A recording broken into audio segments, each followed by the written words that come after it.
Today we're going to take a look at replacing idler pulleys on this Chevy Impala with a 3.5 liter engine. Now we've got a smooth pulley and we've also got a grooved pulley here as well. And so there's multiple idler pulleys on this particular vehicle. We've got a smooth one right up top here next to the alternator. The bearing is making a lot of noise in it. So while we're in there, I'm going to go ahead and replace this grooved idler pulley as well. That's located towards the front of the engine here, just above the AC compressor. So while I got the belt off, these things probably have the same amount of rotations on them in their life cycle. So if the bearing went bad on one, well, let's go ahead and replace the other one as well. So I'm going to set these off to the side. And one of the first things I'm going to do here is remove the overflow bottle on the cooling system. Now we've got the vehicle off. Got the keys removed so nobody could actually crank it over or potentially start the vehicle while we're working on it here. We need to be safe. And the vehicle is cool, so I'm not worried about getting burned here by touching any of the coolant. So there's just two nuts here. I'm using a 10 millimeter socket and a ratchet to remove those nuts.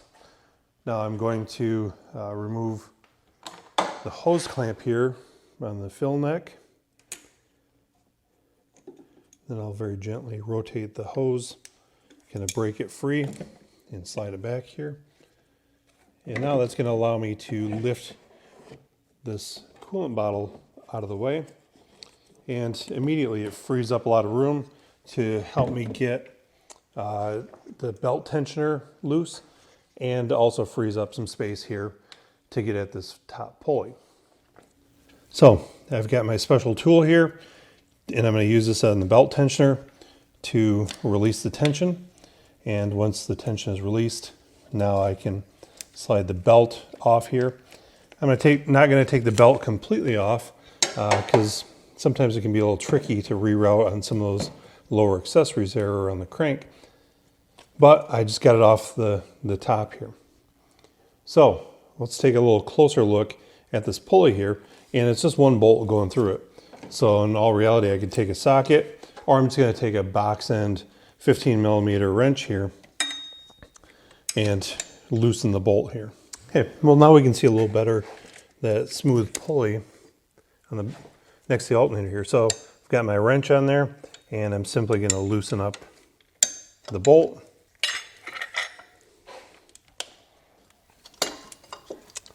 There, I've got the pulley removed. You can see there's the large retainer washer on the front here, and then also the one on the back. So I'm going to spin this off the back side yet. There, now as I got that, it's going to allow me to release this washer and retainer off the front. We have to be careful not to lose this spacer here either. That's very important as we put it on the new one. So now I've got the new one in the same direction. We don't want to reverse this here. So I'll install the spacer and this cover in the front. Some might refer to it as a dust cover or retainer. And then I'm going to reinstall the one on the back, and then we'll be ready to thread it back in place. All right, got it pretty well secured there. So now I can thread this into the bracket. Now I can take my wrench again and we'll tighten this up.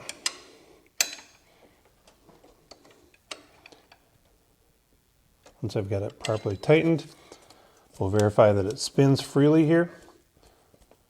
We want to make sure that we've got that spacer in there adequately and it's not binding up or anything. Seems to be okay. Well, let's now move to the grooved pulley on the front side of the engine. All right, so we see the grooved pulley on the front here. We can kind of slide the belt up out of the way a little bit there. But again, I'll take my 15 millimeter box wrench and we'll just break that bolt loose. Gotta be a little careful. We don't want to slide off and break the filler neck here.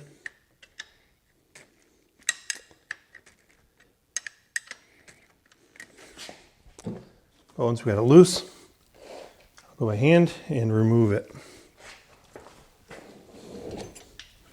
Okay, well there, now we got it off. Same thing, I'm going to have to remove the retainer off the back.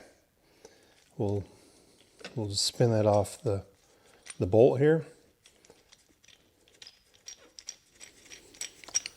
So you can see now that I got this off, there's the spacer on the back side here. So I'll remove that along with kind of the dust cover off the front. And there we go. We've got that grooved pulley off. Now I'll take my new one. I'm going to install the dust cover in the front, and we'll thread the spacer and retainer on the back side here.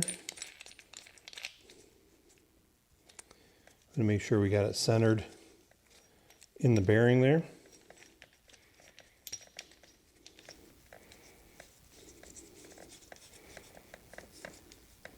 Once it's centered in place, now I can go back down in here and thread it into the bracket on the engine.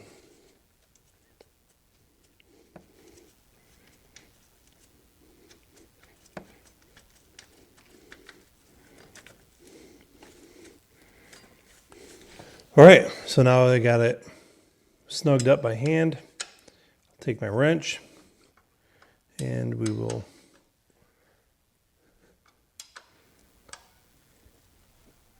get it good and tight.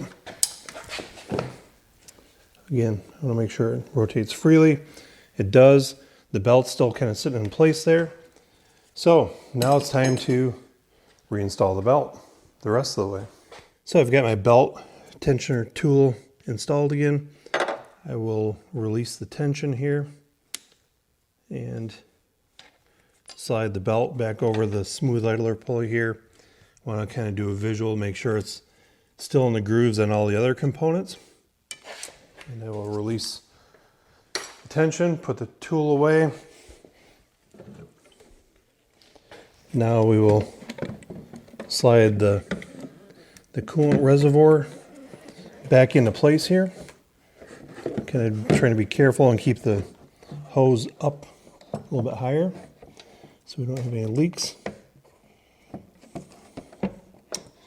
The peg that this sits down on the bottom, and we will install the hose. I'm going to put the nuts on here and reinstall the engine cover, and just like that, we're ready to start the vehicle, ensure that our bearing noise is gone.